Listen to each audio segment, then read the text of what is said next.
What's up, guys? Welcome to another one of my videos. This is Minko's Corner once again. We're back with Napoleon's masterpiece. As I said, I'm doing this series. Uh, Today we're doing that Napoleon masterpiece, Austerlitz, 1805. This is the year. Um, this is the second video in the series. After last video, what can be better? By the way, I figured out my issue I had. Why my camera was wasn't so loud. I'm sorry. Now you can. I hope you can hear me, guys. I hope the sound is way better. It should be. By the way, I should thank a subscriber. I'm sorry I forgot your name. I truly am. No, not a subscriber, a commenter, someone who left a comment. By the way, subscribe, guys. Um, he said that I asked a question. Asked two questions. One, we encountered Admiral Hood last video. When I said they said Admiral Hood, was concerned about the Navy because it was getting attacked from the hill that Napoleon took. Well, it's the same. His surname Hood was used on the battleship Hood in the Second World War, the very famous battleship. And my other question was Latin or Greek spoken in the Roman Empire, and or at least the Byzantine Empire? And he told me that Greek was a majorly spoken language, but Latin was basically the Latin was used as a bureaucratic language, whereas Greek was used as a day-to-day type of language. So thank you very much for your comment. I read it. Thank you very much, and we're ready to start the video. An Epic History TV History March collaboration, supported by our sponsor, The Great Courses Plus. In December 1804, in the Cathedral of Notre Dame in Paris, Napoleon Bonaparte crowned himself Emperor of the French. Europe had never seen such a sudden and dramatic rise to power. A son of impoverished Corsican nobility to military dictator of France in little more than 10 years. That's insane. A decade? Revolution and war had cleared Napoleon's path to the throne. War would dominate his 10-year reign. A conflict unprecedented in history that would leave millions dead and a continent in turmoil.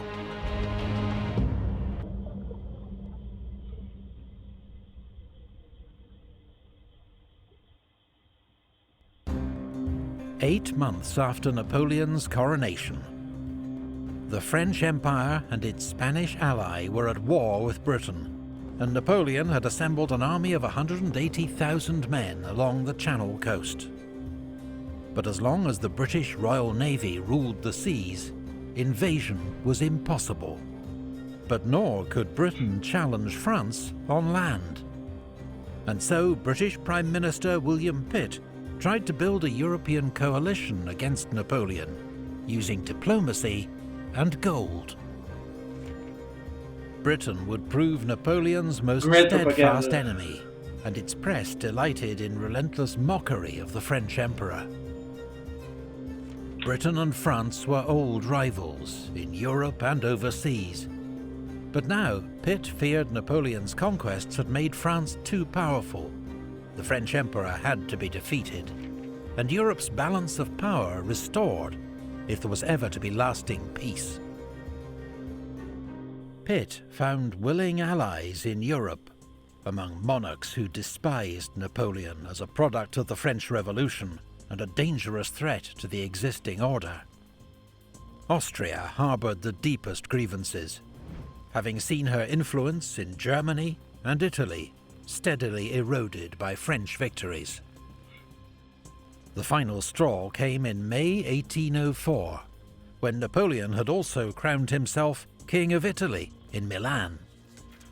Nice outfit. Austria, Russia, Sweden and again, Naples joined everybody, Britain in an alliance known as the Third Coalition, and devised an ambitious plan for he wins all the coalition up until the end, like the last one.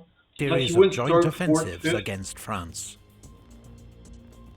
The main attack would be made by a combined Austro-Russian army, advancing across the Rhine into France. Oh, by the way, caveat, I've watched this video before. I've already watched most of the series of Napoleon. Just want to say, guys. So, But Napoleon got word of their plans and reacted with typical speed and decision. He was determined to strike first, before the Allies could join forces, and ordered his army, now renamed La Grande Armée, to march to the River Rhine. His target was the Austrian army of General Mack, which had made a premature advance against Bavaria, a French ally, and was now dangerously isolated from the other Allied armies.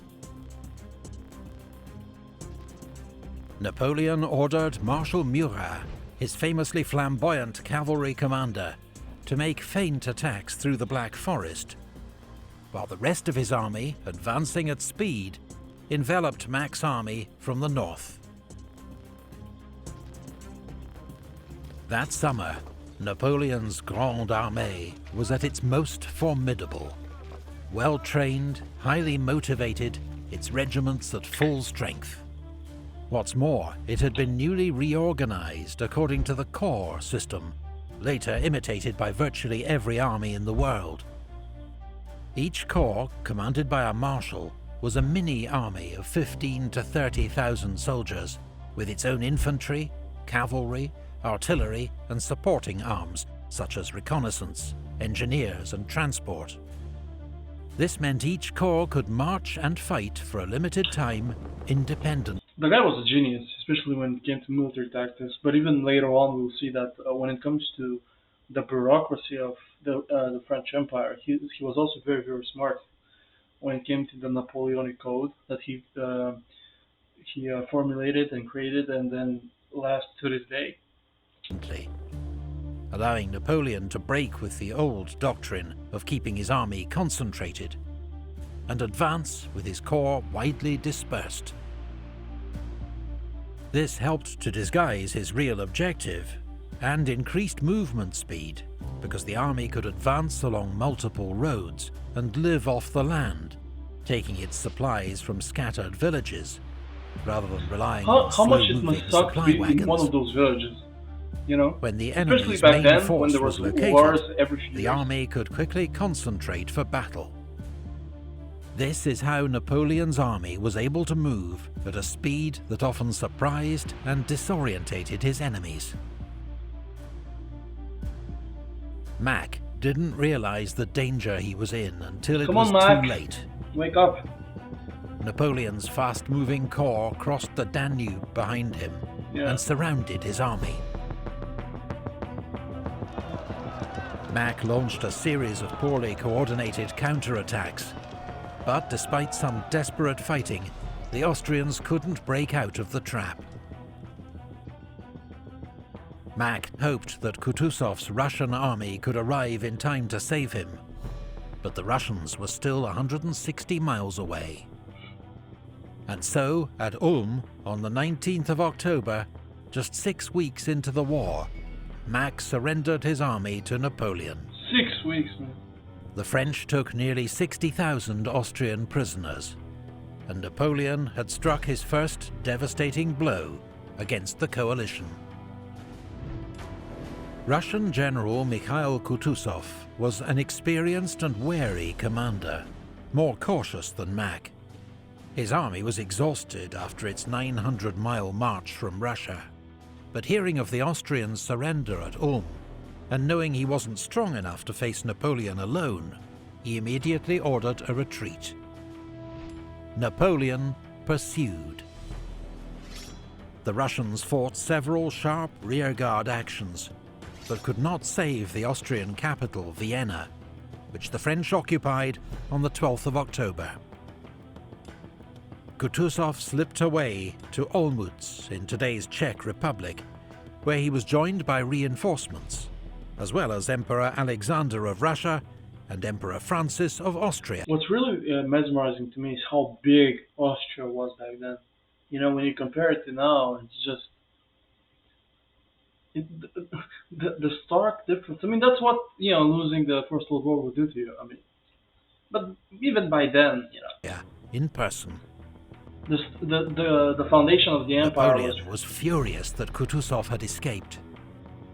By now his army was also exhausted and far from home, look at the with little, winter on the approaching. horse. I never saw that.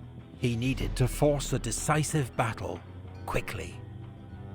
Yep. Fortunately for him, the overconfident 27-year-old Russian emperor sought the glory of battle, overriding the concerns of his veteran commander, General Kutuzov. Yeah. With the Allied army closing in, Napoleon ordered his corps to rapidly concentrate on a battlefield he had carefully selected, near the town of Austerlitz. Napoleon oversaw the dispositions of his army late into the night, fire. then grabbed a few hours' sleep beside a campfire. Of course. Dawn would mark There's the nothing first else anniversary to of his build coronation as emperor, morale than your commander and sleeping promised by a battle that would make or break his young empire.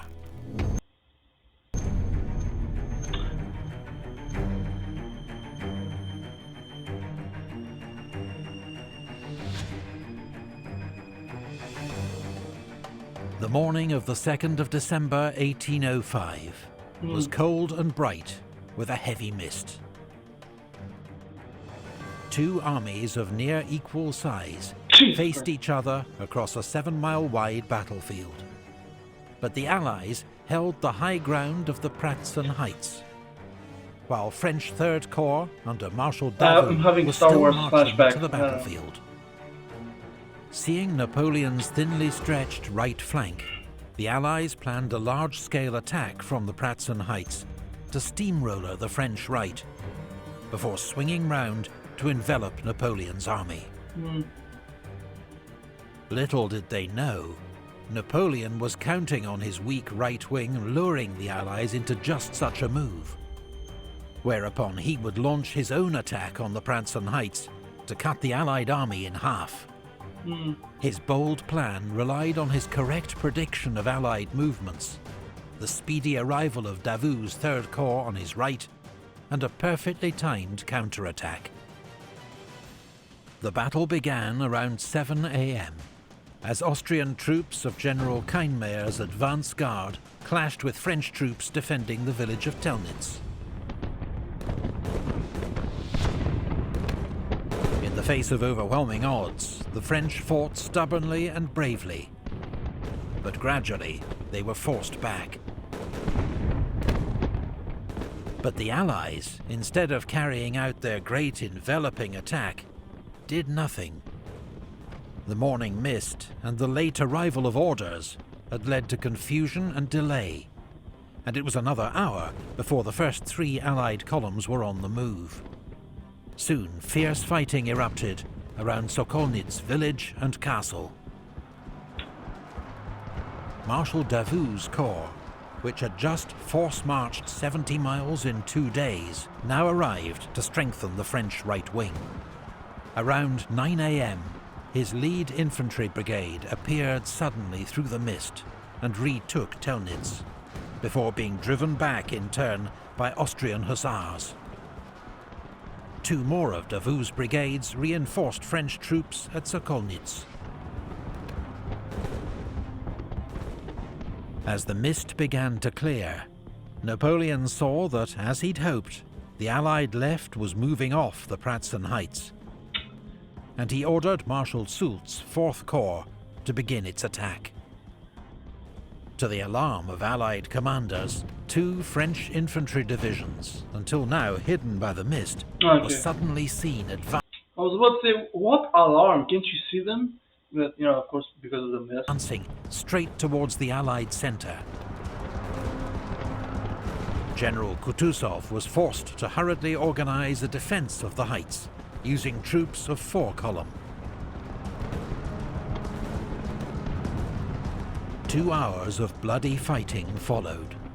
Musket fire was so rapid and furious that both sides were soon low on ammunition and turned to the bayonet. Of course, Jesus Christ. By 11 a.m, the French, with the advantage in training and discipline, had secured the heights and driven a deep wedge into the Allied position. To the north, a giant cavalry battle developed. while a Russian force from General Bagration's advance guard captured the village of Austerlitz before it was halted by cannon fire from the Santon Hill.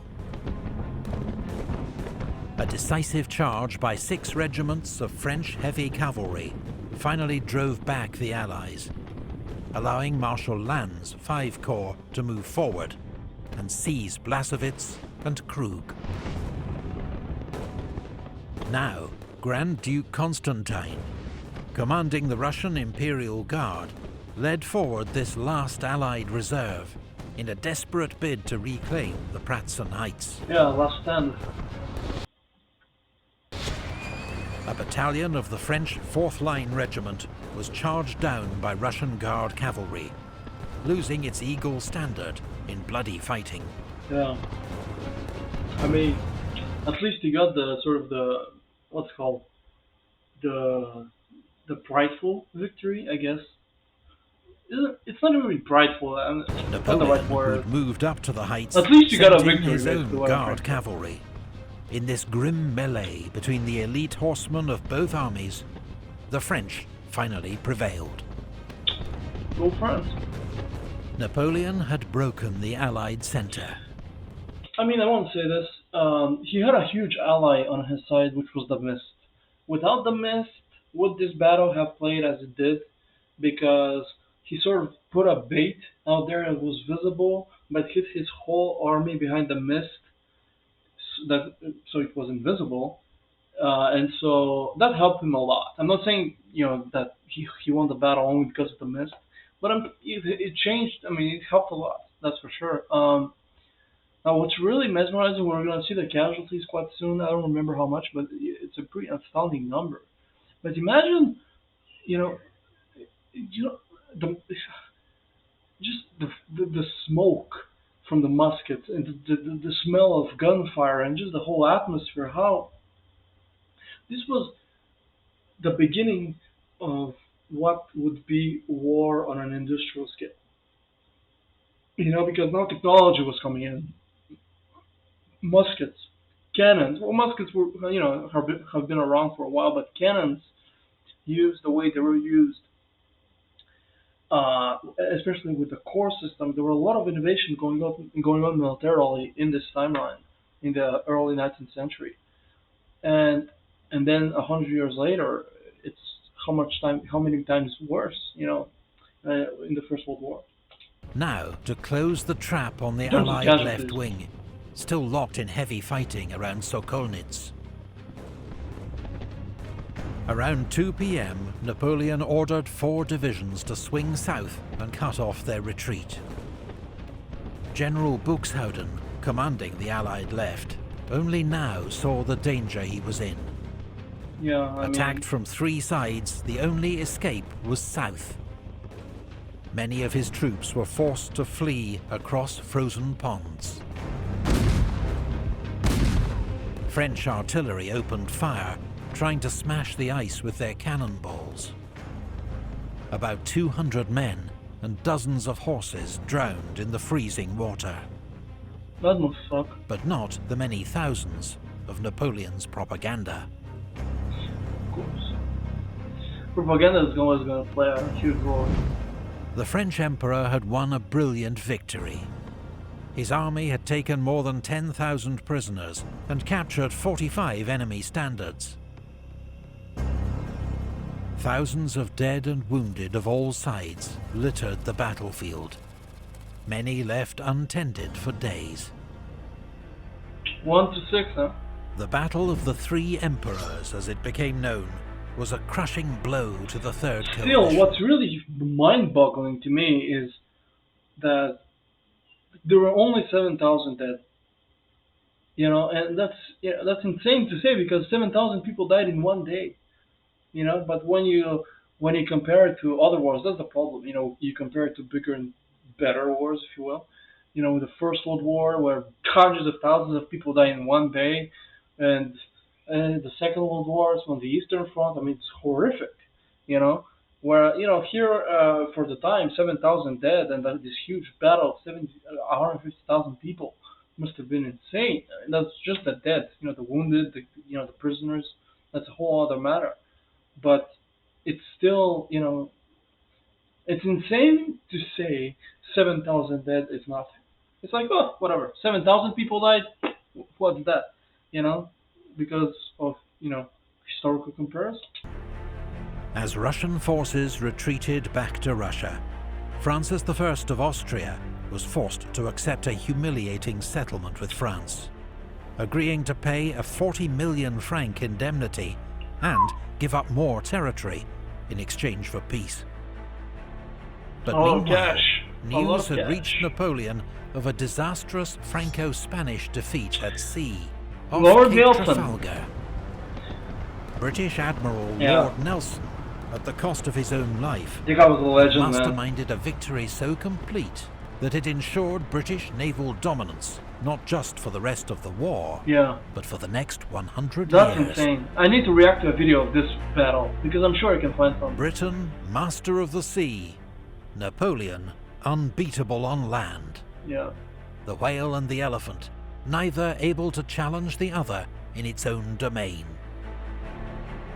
When William Pitt received news of Napoleon's victory at Austerlitz, he's supposed to have said, "Roll up that map of Europe. It will not be wanted these 10 years. A month later, Pitt was dead. But his warning that Europe faced another 10 years of war and upheaval was to prove prophetic. Napoleon Bonaparte was the ultimate disruptor of European history. One man who transformed a continent. Yep. If you want to find out more, why not try... So, this was an incredible video. Thank you for watching. As I said, I already watched the video, but it's still, great to refresh your memory.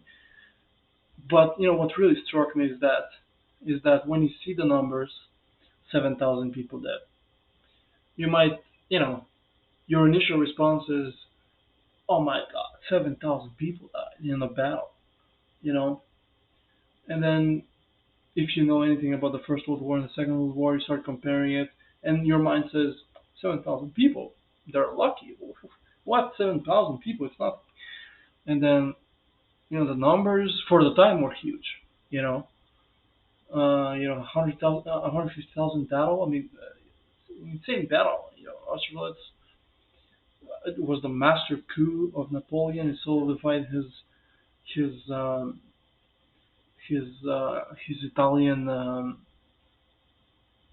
claims, if you will, on Italy. And Napoleon's such an interesting figure because if you read history, that's very interesting about history. The way I see it is, if you read history from a French point of view, if you're French, you'll be proud of Napoleon. You'll be like, oh my, look what he was able to do, and he is in many ways viewed upon as a great French hero, even though he overthrew the Republic. Then again, it was a fucking trash Republic. But still. And then you look at it from an Austrian point of view, a Russian point of view, a Spanish point of view, and they're in their mind the way they view history, the same history. He's evil. That's why I like about history. It's not black and white. It's gray, especially the Second World War. Hitler didn't make it easy on history. It's very difficult to be like, yeah, it's great. It's pretty black and white in the Second World War. But the First World War, and many wars are black and are gray. Who benefits? Anywho, I'm getting on a tangent. Thank you for watching the video. I hope you enjoyed it as much as I did, and I will be coming back to you guys with the next video. Subscribe.